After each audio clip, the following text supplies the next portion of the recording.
But what led to this?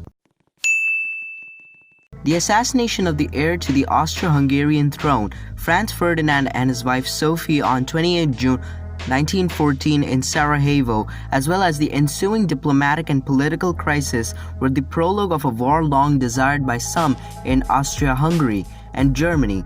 In addition, the Balkan Wars are seen as a preamble to the First World War, and therefore the Balkan region gives an image of a conflict zone.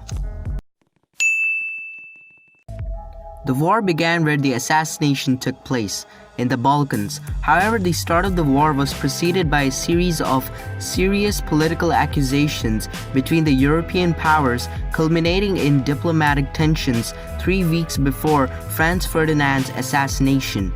Meanwhile, Russia was openly supporting Serbia. Russia had in mind that they would win in the case of a war against Germany because they would have to fight on two fronts. Great Britain, still neutral at the time, mainly because of the civil war in Ireland, could not accept the domination of Germany. Governments of warring countries tried to assure their citizens that the war would end at Christmas and that they could then return to their homes. Defeated, the Austro-Hungarian armies were forced to withdraw to the territories of Bosnia and Srem.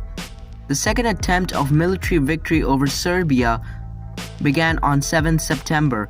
The number of victims of these battles was significant on both sides, as well as the number of Serb civilians executed by the Austro-Hungarian army. In the autumn of 1915, the Triple Alliance forces, under the leadership of German General August von Mackensen, organized a massive attack with 300,000 soldiers in several directions towards the Kingdom of Serbia. The trip was marked by many difficulties: inaccessible and difficult terrain, intense cold, hunger, occasional guerrilla attacks, and poor logistics.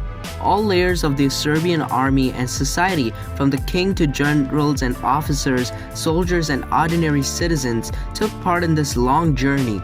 General John de Mondesir, in charge of the operation, established the first coordination center in Brindisi.